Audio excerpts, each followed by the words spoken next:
الحمد لله رب العالمين والصلاة والسلام على رسول الله صلى الله عليه وسلم. السلام عليكم ورحمة الله وبركاته. دمان ولا لا وان إذن سلام يا ميل والبأجوكتان إلهي وحان كبر يا خير كنو نوافجيو انت اسكدي ولا ليال إلهي سبحانه وتعالى يا مهد اسكاله ونسو قارسيي مالمهان آتكو فضلق بضن ولدونا يا قفك مسلم كأه إنو كفا إذا استو مالمهان وربنا سبحانه وتعالى ويلي فضل قونئة inkastoo waajib ay tahay qofka muslimka ah mar walba waqtigiisa inuu ka faa'iideysto mar walba rabbi subhanahu wa ta'ala uu aabudo illa ay geerida ugu iimaanayso. rabbi subhanahu wa ta'ala wuxuu leeyahay wa'bud rabbaka hatta ya'tiyaka al-yaqin.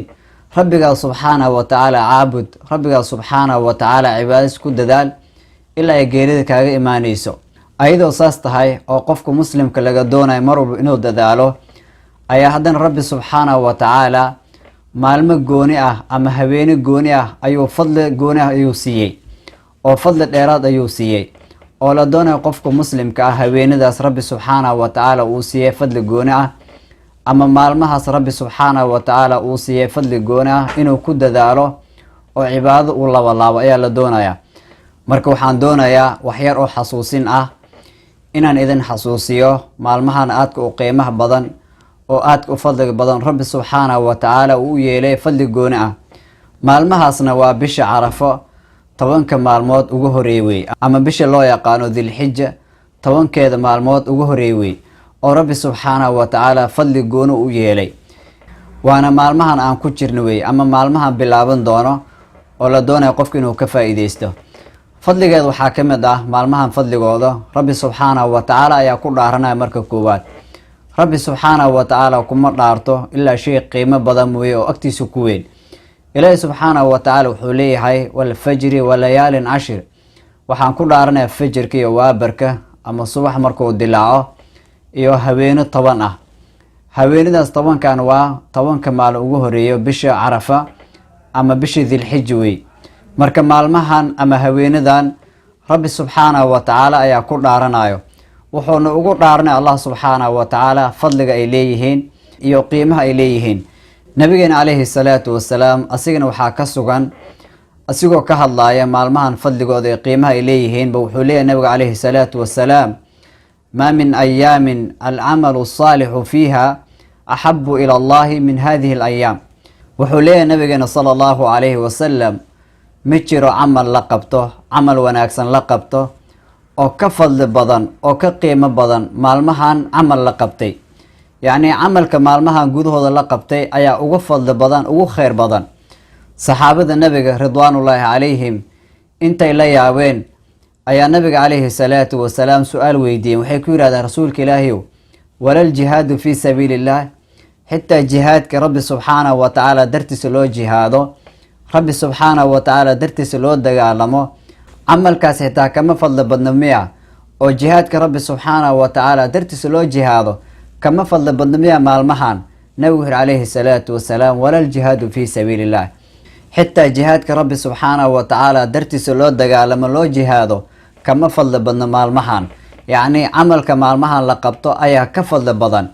ilaa wuxuu yiri nabiga sallallahu alayhi wasallam qof baxay naftiisa iyo xoolihiisa la baxay oo dagaalka aaday oo xoolihiisa iyo naftiisa la baxay oo jihaadkii dagaalka aaday haddana waxna aan la soo noqonin, yani meesha ay ku geeriyooday. camalkaas qofkaas uu qabtay ayaa ka fadli badan bis ah.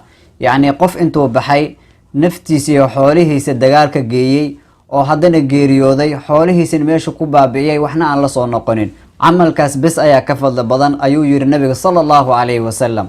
waxayna ku tusaysaa arrintaas Allah subhanahu wa ta'ala fadligu u yeelay maalmahan oo la doonayo qofka muslimka inuu ka faa'iideysto. waana maalmo aad u kooban la doonayo qofka muslimka inuu ka faa'iideysto. waxaa laga yaabaa sanadka kale inuusan gaarin oo ajasha ay ku timaado. marka qofka intuu hadda uu joogo fursad uu haysto waa inuu ka faa'iideysto wey. waxaana soo arooray in la soomo maalmahan. nabigeena alayhi salatu wasalaam wuu soomi jiray. qofkii awoodo inuu soomo, qofkii aan awoodina camalka wanaagsan wuu badan yahay inuu ka faa'iideysto. sababta nabiga alayhi salatu wasalaam wuxuu yiri ma min ayamin al-amalu salih marka nabiga calayhi salaatu wasalaam wuxuu tilmaamay camalka wanaagsan wuu fara badan yahay. wuxuu noqon karaa soon ayuu noqon karaa, wuxuu noqon karaa sadaqa ayuu noqon karaa, wuxuu noqon karaa qofka walaalka inaad caawisid, wuxuu noqon karaa dikri rabbi subxaanahu wa tacaala inaad tasbiixsatid oo rabbi subxaanahu wa tacaala aada xustid mar walba. marka camalka wanaagsan wuu fara badan yahay. qofkii awoodo inuu soomi karo ha soomo maalmahan, soonka ayaa u fadli badan.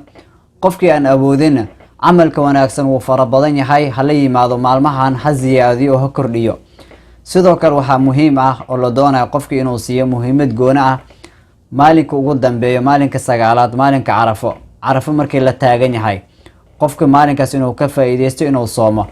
haddii maalmahan uu soomo waaye, halkaas maalin inuu ka faa'iideysto uu soomo ayaa la doonaya. dadka xajiyey maalintaas ma soomayaan, ama dadka aan xajin oo guryaashooda joogo, waxaa la doonayaa maalinka carafo inay siiyaan mudnaan gooni ah, maalinkaas inay soomaan oo soonkeedan ay ku dadaalaan. nabigan calayhi salaatu wasalaam wuxuu yidhi, soonka la soomo maalinta carafo waxaan rabbi subxaanahu wa tacaala aan ka ajar dalbanayaa, ama aan ka rajaynayaa, ama aan ka xisaabsanayaa inuu ii dhaafo sanadka ka horeeyey maalinka carafo iyo sanadka ka dambeeyay inuu ii dhaafo dembigeyga ayaan rabbi subxaanahu wa tacaala ka rajaynayaa. marka maalinkaas waa maalin aada u qiimo badan oo la doonaya qofku muslimka inuu soomo hadduu awoodo, soonkeedan uu ku dadaalo. waayo waxaa la isku dhaafaa sanadka ka horeeyey iyo sanadka ka dambeeyay dembigooda la iskugu dhaafaa maalinkaas keli ah. marka aan ku dadaalno maalmahan aadka u qiimaha badan. ilaahi subxaanahu wa tacaala khayrka hana waafajiyo. ilaahi subxaanahu waxaan ka baryayaa soonkeena iyo salaadeena iyo camalka wanaagsan maalmahan aan qabanayno, allah subxaanahu wa tacaala hanaga aqbalo. dembigan allah dhaafo, dembi walaalkan allah dhaafo, dembi waalidkan allah dhaafo, muslimiinta dhanba dembigooda allah dhaafo. assalaamu calaykum waraxmatullahi